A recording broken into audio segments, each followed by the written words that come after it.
Welcome to another episode of Athlete Things, and today we are delighted to have the 57-kilo world champ, Natalie Richards, in the house, all the way from United States of America. Thanks, Nat, for coming on. How you going? Hey, thank you for having me. Howdy from the US of A. I'm happy to be here. Have you done many podcasts since the win? I know you did a King of the Lifts one. I did King of the Lifts, Solana Lewis podcast. I think that was it. I think I just did two. So this will be the third one. Yes, sweet. We want to have a big deep dive into your kind of career. I think the biggest thing is with a lot of successful powerlifters today, there's two types, right? There's one that's kind of been around for a while, the veterans, the 8, 9, 10 years. And then we see people like yourself who've had this quick kind of trajectory, like, 3-4 years in the game. You did your first comp in 2019. So I guess, how did it all start for you? What were the early stages like with your powerlifting career? How did you get into the sport? And then how did it kind of kick off like it did? Right. So really it started, like I've always done sports of some sorts. I've been good at some and very, very bad at others. So I've just tried a mix of everything growing up, gymnastics, volleyball, track, softball, whatever. And I had been running for so long when I started going to college, and I was doing all this like distance running and not really having a great time. So my friend kind of showed me like, hey, if you're not enjoying what you're doing now, you should check out the weight room instead of doing the treadmill or Stairmaster. So I was like, okay. So I checked out, the weights and really got addicted to it right off the bat, and just started going to the gym almost, religiously, like 6 days a week, and just having fun, and get on the like free Candido program, if you're familiar with that. Yeah, Candido, that was that's my first OG, one. yeah. Yeah. That's so good. Ran his program. My friend coached me into my first meet. And then after that, I kind of hired my first round of coaches and just started getting going, and thought, hey, maybe I should have some fun and try to amp up the competition a little bit. So interesting. Like, we had Evie Corrigan on the podcast, and she came from like a yoga or like completely different background in terms of like a strength sport, right? So I guess it's right. Coming from that long distance running, it's certainly different to now going more fast twitch, 1 rep, 2 rep, 3 reps. Yeah, I like it though. A little bit less cardio. Yeah, for sure. Do you still run and stuff like now, or nah? I tried in the beginning, and then I was like, you know what? I got to really focus on this powerlifting thing. So I kind of eased away from the running, but I miss it sometimes just to have some good cardio health, but not so much anymore. You don't do the Meg Scanlon hybrid training? No, she's insane. I can't do that. Yeah, I don't know how much Kelly allows it, but it seems like after every comp, Meg just kind of dumps in and goes for a few runs, tries the ollie lifting, and then she's back into powerlifting. Yep. I know. I see that all the time. And Jess, the 47-kilo lifter as well, she'll like randomly run. I'm like, how? But some people can just do that. Yeah. I mean, if we look at like your competition history, especially like those early comps, you did have that really quick boom, right? I think it was like 2020. In like 6 months, you put on like 50 kilos in your total. What was the early training like for you in terms of like your progression? Did you just feel like you tried a bunch of things that didn't work and then found the secret sauce, I guess, and had that big kind of progression? Or was it more that you just started loving the sport more, were more invested, and you kind of that drove the progression for you? I think it was a mix of both, because as I'm like remembering back, like obviously, I was consistent, I wasn't missing training days back then. I still prioritized it. Maybe not as much as I do now, but I still cared about making, the gym training sessions. But I think really the biggest jump was obviously my deadlift. And I switched, I believe it was the year I switched from conventional to sumo, if I remember correctly. And I could just pull more sumo like right off the bat, even if it looked terrible. I could just get up the weight. So I switched over to sumo, and that's when my total really went up. My bench, wasn't doing anything crazy. My squat was still going well, but my sumo really added the most, I think, kilos to my total that year, if I'm remembering correctly.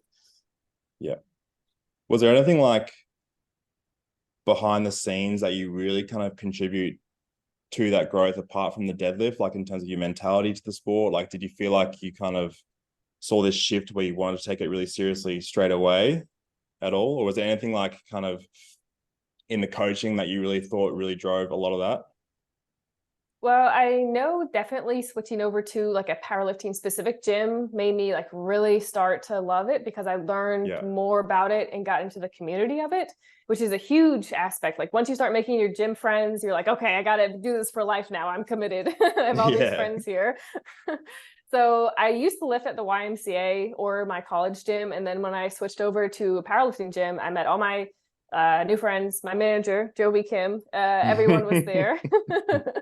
So, you know, once I started with the community and I got hooked to it, I was like, okay, like, let's push this. All my friends are going to do this competition. I'm going to make more friends and I'm going to go ahead and just strive to do that. I was going to sort of jump in and ask quickly too, like, I guess coming from your background of like long distance running into the transition of like, you know, you mentioned getting into the weight rooms and then getting into a powerlifting gym. How did you find that in terms of like, I guess when you're running, like you're sort of just like in your own world, like it is quite an individual sport. Then you kind of get into the weight room. You know, were you sort of like intimidated at any stage or like, how'd you kind of feel that transition too? Yeah. I mean, like when you're like 18 or 19 at the YMCA, like doing a bench press, like people are going to talk to you. And I did not like that. So and we know how powerlifting is too. It's like, oh my God, you're arching, like, or like you're doing it wrong. Yeah. You're gonna break your back on deadlifts. Yeah, definitely. You know, at first I was like a little bit intimidated because I still do like to train primarily like alone, but I like having my friends there and it's fun. But I still kind of like that aspect where it's like me against me, or how hard can I push this? So even throughout the years, I still kind of have that, you know, mentality. But once I made friends at the gym, like the powerlifting gym, it was so much better and a lot less intimidating, I guess, going into a weight room because everyone else was worried about themselves and about their lifts and wanting to see how everyone else was doing. So it felt more like a community versus just bench pressing at the YMCA with like 75-year-old men. So it was better. Yeah, that's where I started. I actually started training in a YMCA over here in Australia, and it was exactly that same vibe. It was like 60, 70-year-old dudes. There was like squash courts. There was people playing squash. There was like 40, 50-year-old guys that have obviously been training their whole life, like giving me pointers as like a young 16, 17. It's just like, that's where you thrive. But yeah, you definitely don't want those. You don't want the unsolicited advice where you're just trying to bench and you get people coming up going, oh, is that okay? Yeah, exactly. So it's like, I don't know about that. And then they'll like run up to you and give you a spot, even though you're like, you don't need one at all, but they're just going to be there to spot you. Yeah. Was there a period of time where you were kind of training without powerlifting in mind, or it was always that transition from like long distance running straight into powerlifting?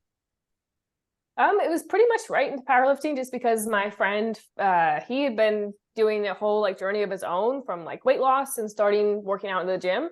So he got me into powerlifting and kind of like the, I guess, not exactly the powerlifter's routine that you would think typically, like squat, bench, deadlift.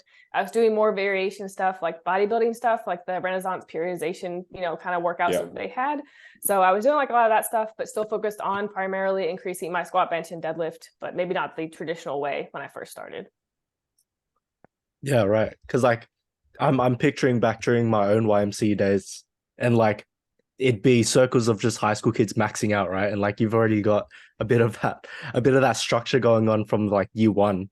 So that's hugely contributed to your success. Yes. Yes. Since then, right? Oh, you go, Danny. Sorry. You go, Danny. Okay. If we just flash I was forward, gonna like, say like delay. You go, Danny. You go. I was gonna say since then, like we've seen your massive growth, right? And it looks like since it's been so upwards, training's been going well. We're looking back on your training, like, and the biggest, I guess, obstacle that we could have identified was probably just like last year, Mega Nats, right? Where, you know, you bombed out, but then you ended up coming back at Carolina Primetime and just blowing that up, right? So touching on that point, what was your mentality like going into that comp, coming out of it? Like, how did you reflect on that and come out stronger? So in regards to like Raw Nationals 2022, it certainly taught me a lot of things. It made me grow up pretty quick in the sport. Honestly, a huge blessing in disguise. But I think biggest thing was that my mentality wasn't there. I wasn't thinking as an athlete to probably focus on. I was more just kind of letting the nerves and the social media get in my head, and I was worried more about kind of how am I going to put on a show than what the actual lifts were supposed to be. So obviously that got in my head and I just kind of shit the bed there. But that made me reflect on what I need to focus on in training, especially my technique and getting stronger in preparation to compete. Because, you know, if I was struggling with a nationals meet, how was I supposed to do worlds or even a bigger meet like Sheffield if I can't first address the mentality of getting into the mindset of competing? So after that, I did a lot of reflection of that meet and just tried to focus on what I could control at Carolina Prime Time, and ended up just having a really good day. Yeah, right. And in terms of like social media, was that like just comparison to other lifters, like thinking of competition, things like that? Yeah, I really do think so, because like I would look on that and kind of have that young athlete's mindset. Well, if they're doing that online, I can do that online, and just try, and I push myself unnecessarily hard in training sessions, which was stupid. And it led to like having hand tears ahead of the meet. And that got in my head as well, because I felt like I couldn't hold on to the bar. And then I held onto the bar way too weirdly at nationals, which ended up not being able to complete the lift. So, you know, just looking at other people's lifts online has been something I've addressed since then. Like going to any meet, I usually mute everyone on social media that I don't want to see that's in my weight class, just so I can still post my lifts, but not have to see their lifts online. So it doesn't have to affect me like that anymore. Yeah, I think Bryce Lewis does the same thing, right? Like in terms of comparison to others, it's really difficult because everyone's sharing this space online, and it's like you still, especially with yourself, like, and we'll touch on this later, where you do want to end up growing your social media presence and you still have that aspect that you need to do, but it's hard when that athlete identity part of you is like, nah, just I'll, like, you know, either I'm ahead or I'm behind, and if I'm behind, it's terrible, right? So right, exactly, yeah, it's difficult.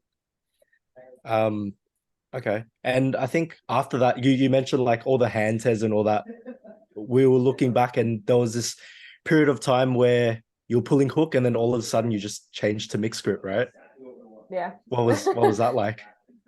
Oh, it was so much better. Like I used to be this hook grip superior. I don't know what your guys' philosophy is, but I think mixed grip is the way in my personal experience. Like Shania, there you go. I'm a hook grip sumo girl, so oh no. but I'm the same. I had a few blocks ago, Sam was there too watching, but I tore my thumbs on my secondary day. It was like heavy triples, and I was hook gripping them because it was fine, and they were just getting like tender and sore, and so I strapped them on that day, but then they ripped through the strapping tape anyway, and it was like it was so painful. And then that weekend, it was like the secondary day, the day before my last heavy pull. So I was supposed to like the following week pull heavy. And I was like, how the hell am I going to freaking sumo now? Like hook grip sumo. And I tried to do my 185 with tape on my hand, my thumbs, and the tape just slipped. And then I like walked away for 5 seconds, came back to the bar, and just like first time ever mixed grip pulling, and just like pulled it off the ground. And it was like ugly, but I was like, I'm pulling this weight either way. But I definitely have not gone mixed grip since because I hated it. Okay, fine. I think it saved you. Yeah, like that's just me. Like I can't even mix grip like RDLs. Like I just strap them. So it would be just an adjustment to the feeling, you know. So, but yeah, I think I'll stay sumo until I'll hook grip sumo until I can't anymore. That's fair. I'm not going to argue with you there. I don't know how people like do they mix grip and they constantly switch hands. Like they'll go like right hand under, left hand under. I'm like, that should be illegal. That should just not be allowed. I mean, it's impressive if you start it from the start, but yeah, I don't know how they do it. It feels totally different when you try to switch hands and then you're just like crooked trying to set up. It doesn't feel right. Yeah. Twisting the other way. Oh man. Yeah. Shania went a little bit helicopter on that sumo pull. from Yeah, I memory. went like windmill and I was like, nah, not it. Fine. You'll be Don't worry fine. about it. It'll be fine. Yeah.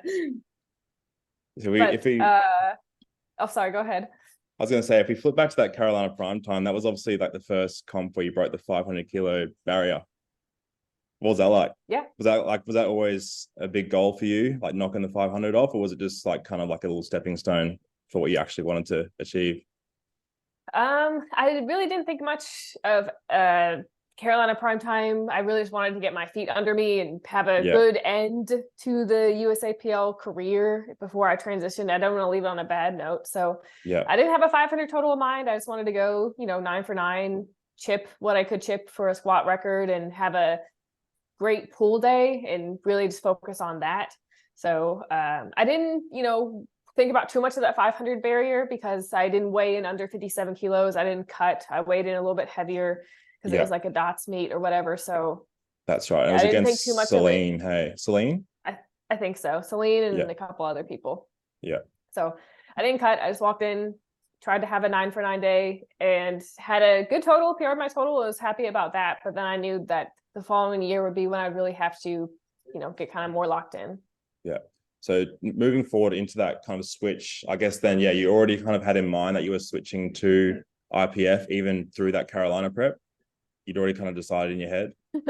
Yeah. It's kind of funny because like I did Carolina prime time. I think it was October or something. I can't quite remember what the date was. And then 5 days later, I signed up for my qualifier meet for PLA Nationals and competed like 2 weeks later at that meet. So I went Carolina prime time, PLA qualifier in Tennessee, and then Nationals the following year. So like I signed up immediately after that meet and went ahead and get started. Yeah. Is that the meet where it was like 95 you squatted? Was it just like a qualifier, right? Did you go like 95 or something?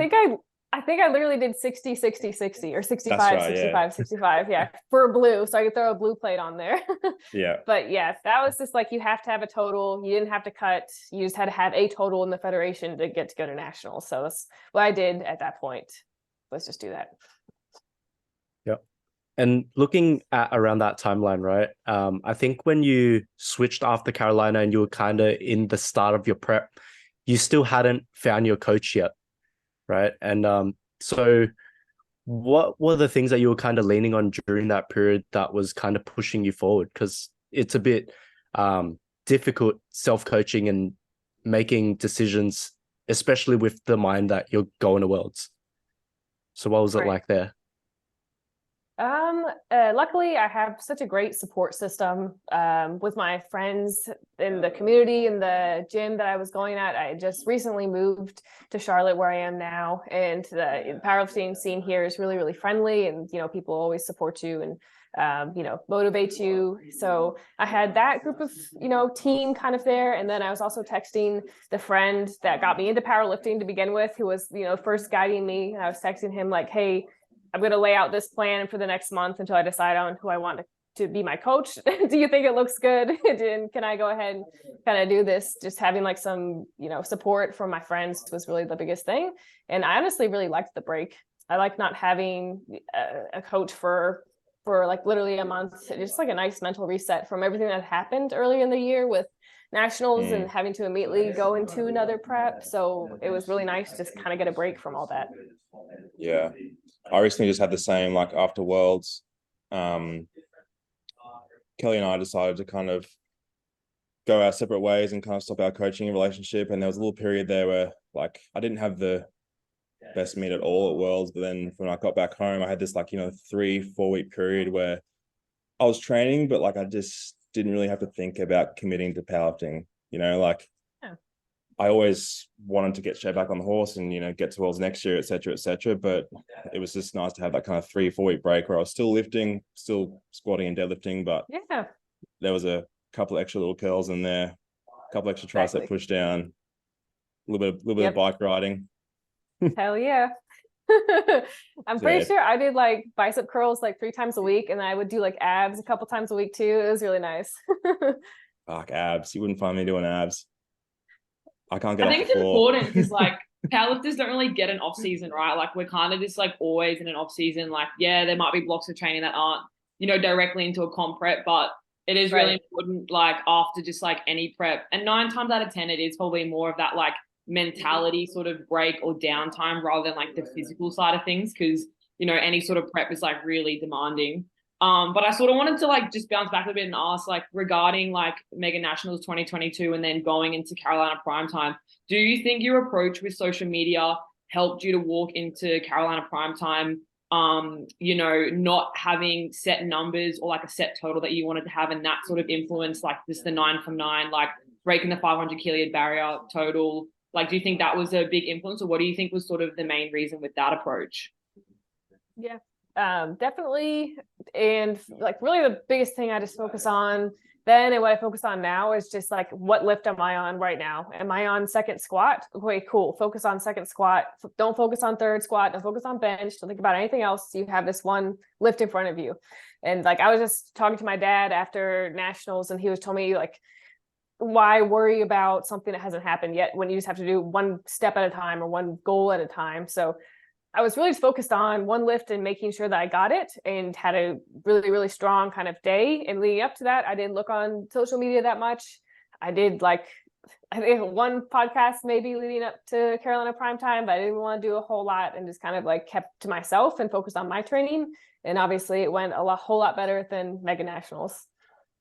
Yeah, that's really cool. I think it's really tricky, like, again, as I think we're all like coaches and athletes, so it is very tricky, like, to manage both, because obviously like you have a following that are there both for, friends, people who are like, following your training, so either want to be coached by you, or like athletes, and like, either like younger or other sort of, female or any sort of clients that are like inspired by you. So it's so tricky to like manage both like the coach and the athlete hat when you're like moving into any sort of prep, I feel like. So yeah, that's really cool to hear, and like just hear like your thought process behind it all and what you did.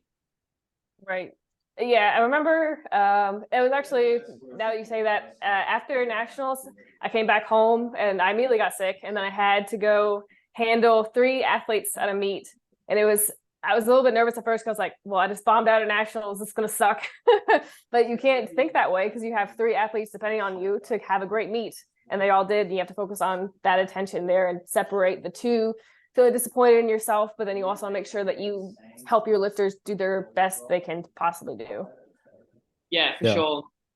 I had that same experience at our own nationals last year. It was like I bombed out at that nationals, and then the very next day I was helping out athletes, and people come up and be like, "Hey, how's your meet?" And I was like, "It was terrible, but it's all right. I'm looking after like so and so today, so that's fine. I don't got to think about it." Yeah, that's good. It's tough. It is tough, yeah. Moving on from there, right? So like back where we were at, your prep for Worlds, in terms of comparing the two, right? Because you're pretty much at the top of USAPL, like you've seen the Pro Series, you've got all your advantages there, and then you, I guess, make the decision to kind of gamble it all the way and go for that world title, right? So what was it like now that you've experienced it at those 2 high levels? Like, does it feel any different in terms of competing? There's like no comparison from like Worlds to like local meet or nationals. Like, I've never really got that until I went to Worlds, but it just feels like a whole different experience with who you're meeting, who's the ref standards, the very strict judging that goes on there. The travel aspect, if you will, wherever you're traveling from is might be different. The food, the culture, it's just a totally different experience, and a little bit of a different headspace too, because you are representing like the national team going over competing at Worlds. So like there's no better experience, I think, than lifting at Worlds. I think that was like my favorite meet ever. That was your first international competition, wasn't it? Yeah. Because I think a lot of us, or like Sam can attest, is like you could probably have said the same experience, like our nationals compared to Worlds is vastly different. But I think the reason why I think USAPL might seem a bit different is like that looks like a more sensationalist kind of platform, like a lot of attention's on that platform, right? So it's like it's very comparable, right, in terms of just like the viewership, things like that. But then once you're stepping on the platform and you're actually experiencing the process, it's completely different, especially that travel aspect. People that you don't usually go head to head with, like it's just different. Yeah, it's really, really exciting when you know that you only have one meet in 1 year where you can compete against your biggest rival, like versus, let's say, USAPL, you can go against them 3 times in a year, possibly. I just think that's really, really cool that Worlds brings that challenge, and then you have to wait a whole nother year to go again. Yeah.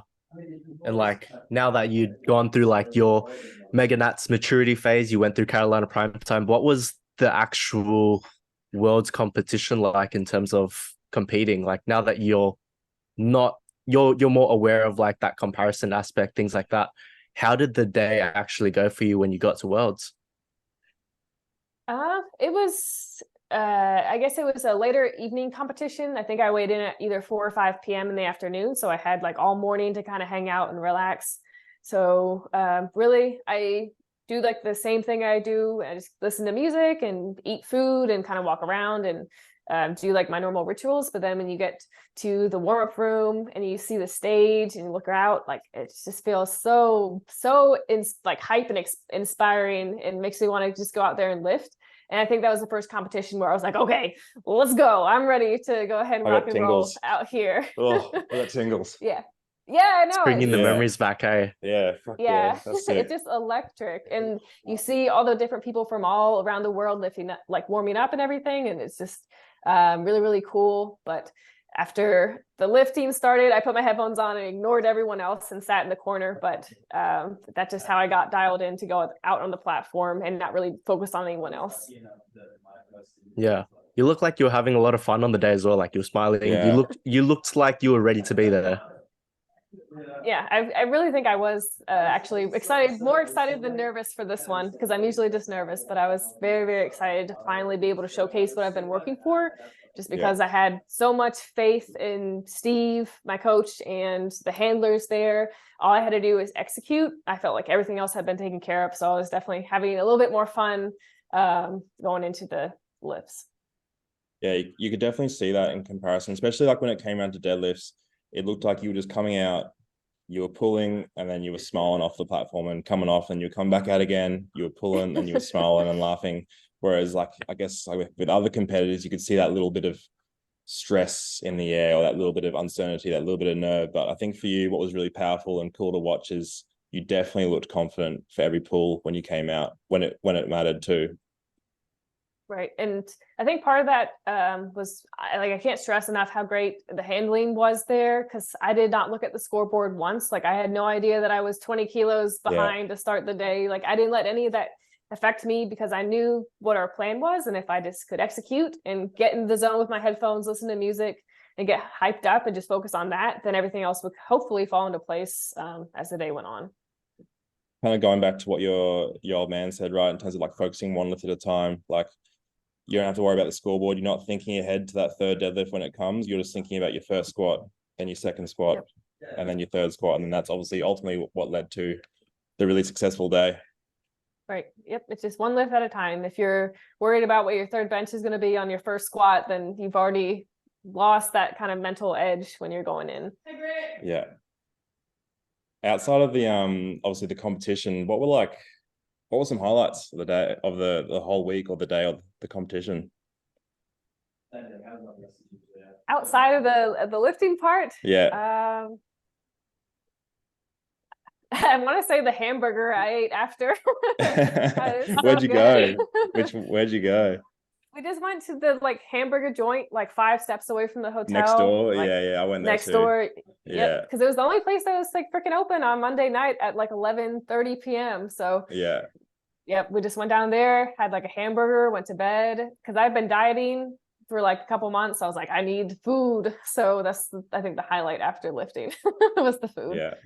I think I had 30 McDonald's actually straight after the comp. Nice. Because I was just sad and needing some processed beef. We love it. We love it here. I think the next day I went to that burger joint, and it was good. It definitely hit the spot. It was pretty good. Yeah. Got a burger, got a milkshake. It was good. Yeah. And then moving forward, obviously, what's training been like now since coming back? What are you kind of working on? Yeah. I guess the next comp for you would be Sheffield. Yep. focusing on Sheffield. Don't really have anything in between now and then, so it's just going to be a lot of training. But when I first got back from Worlds, training obviously sucked. Coming back super detrained, took a vacation after. Yeah, it was like pretty shit the first couple weeks, but after that first training block, things have really picked up.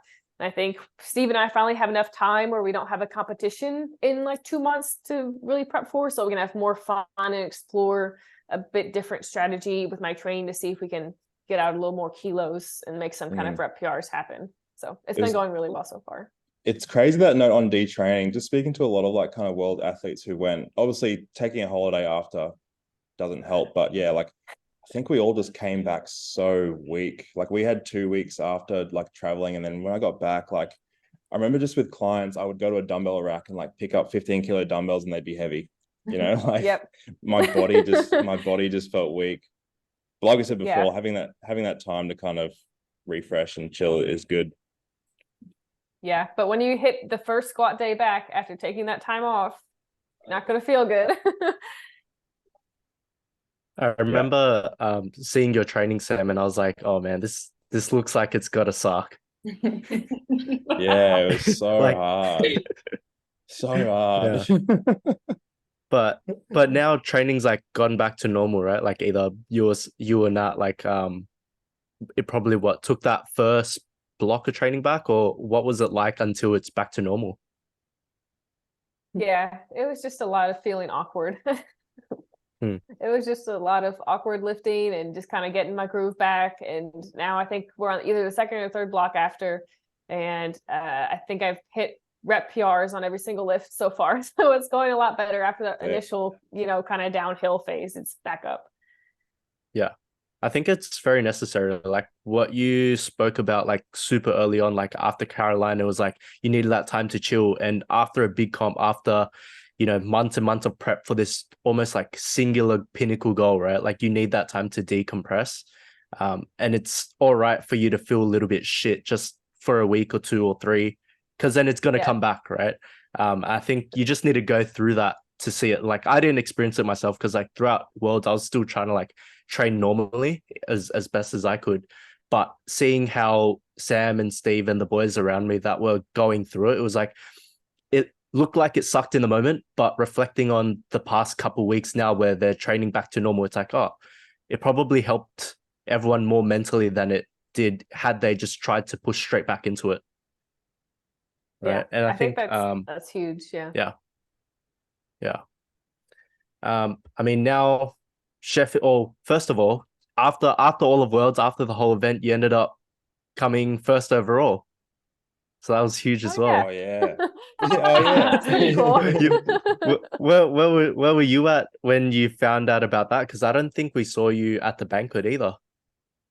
Yeah, I pieced out early because we had made a whole trip. Like we knew that we wanted to go ahead and do a trip after this. So we ended up going to Rome for a couple of days. And then we went back to my partner's parents' house after to see our dog and everything and hang out with them. So I had been at their house texting Steve and I was like, Amanda Lawrence looks pretty strong today. I think that she's going to go ahead and pull for the win. And we were just texting. I was watching the live stream. And then when it happened, I was like, it's pretty crazy. It's pretty dang crazy.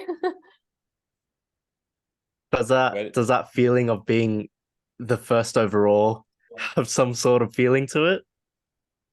It definitely does. I know that there are bigger challenges coming because some lifters might have sandbagged just a little bit at Worlds. So I really want to see, when people put all of their cards on the table, who stacks up, which I think is going to be obviously Sheffield. But I will enjoy this year being the #1 overall for sure. It's always an interesting question that we ask, like people like Carlina and stuff that we've had on, like, how do you kind of compare taking out Sheffield versus becoming your weight class 57-kilo world champion? Like, do you see any of those that steps in front of the other, or are they just kind of different in your mind, goals wise? Well, I think my overall goal in the sport is to be the best 57-kilo lifter. And if I can also be one of the best women lifters of all time too. That'd be pretty cool. So I Yeah, feel like they sure. align together. So that's kind of like where my headspace is at, because I just want to be the best that I can be in the 57 kilo class, as well as line up against the 84s and the 63s and everyone else too. It's interesting, like with Sheffield, because like I said with Worlds before, right, like how like that game plan you're focusing on like one lift at a time. You've only really got like your 57 kilo competitors. Flash forward to, I think it's February for Sheffield. Is it February next year? I think so, yeah. Like your handler is going to have an even bigger job because they're looking at so many more people across all these different weight classes. Just going back to that note on like your social media and like kind of blocking out people on social media in the lead up. Now, at Sheffield, you're going to be going up the top male and female competitors in the world. Are you still going to block it out to that extent where you're going to kind of not look at any of those lifts across male and female, or is it going to be a situation where you'll probably like feed into a little bit of that with the nature of the competition and it being like, all across the board, all open playing field? Well, I know scoring is a little bit different. So like if I see Jesus hit, I don't know, a 1,200-pound squat, I'll be like, well, that looks pretty good, but I don't know what percentage of the world record it is. Yeah. So I don't think I'll be, looking at every single person. That's going to be hopefully Steve and the handler's job to really focus on the scouting and stuff. Because I'll just probably be, doing my normal routine there. Probably not going to mute everyone on social media, but might take a little bit of a step back. But we'll have to see. Yeah. Are you eyeing off any of? Oh, no, you guys. I was just gonna say, like, I feel like it's really cool because again, like, I guess, I feel like it just depends who you are as an athlete or like a person on like what drives you, right? Like you said already, like muting or blocking like competitors on social media has helped you to become like or get to level where you are now because it just lets you focus on yourself. Whereas I guess some people are like, like if we just use Steve, for example, like here, like as a coach, like he will see something on social media and like he just will use that. Like he'll screenshot what someone says and put it on his like phone screensaver. And then it's like his motivation to like, beat them or whatever. But it's just really cool and like interesting to hear like your thoughts and what you do and like what you do and like how much that has like helped influence you to become the best basically and get you to where you are now. Like it's just so different. Like there's just two completely different worlds really. Yep. Like I know like Russell Swole, or he'll put someone up on his TV screen in the gym and lift while watching them. So it just depends on the person. Yeah, definitely. It's cool to hear, especially again, like, I mean, I don't know, it could just be like male, female thing, maybe not, but like, especially for like, being females in the sport, like it's obviously, I think a lot of people that listen to this, even to me, like it's empowering to hear what you do and like your process meant like from like a mentality point of view, rather than like, always being around like the boys in the gym and like following like what they do and stuff. So I think that's like really inspiring too. Yeah, just gotta do your own thing. Yeah. Are you gonna say I'm gonna start muting everyone? Yeah. Let's go. Yeah. I'm like, comp prep, I'm gonna mute everyone. See you later. Yeah. Well, like honestly, like for myself, like I think I honestly need to, because even like people within our smaller circle, like in Australia, like seeing people lift at the moment and getting really strong, whereas where I'm at in my training, like, coming back off a back injury, I'm not lifting as much or near as much as what I can do or have done before. But I'm also like I've noticed I've started to compare myself to other lifters in my weight class or even like other weight classes or even juniors. And I'm thinking, fuck, this sucks. So like, I honestly think Don't look at the juniors. Don't even well, look at the teenagers. they're getting so Yeah. strong. They're getting so strong. That's the problem. I think too, like the muting potentially helps, like again, like as we were saying, like it kind of would probably help to keep that like athlete coach hat separate too, because it's like you're posting, like we use our social media as like promotion for ourselves, right? To like showcase what we do, our own training, like, education, like you do like a lot of YouTube video content and all that kind of stuff too. So it's like muting and I guess not necessarily seeing the stuff that we don't particularly want or need to see at a certain period in our prep allows us to still use our platform how we kind of want to at the same time. It doesn't become this like tunnel that sort of just like sends you in the wrong direction, like mentally. So I think that's another really like, cool thing to take away with like how you approach that when you're in comp prep. Right. Especially if, you know, Instagram is your main driver of new clients or your main promotional site. You can't just delete it because you're in meet prep and leave everyone high and dry without any of that kind of content. So yeah.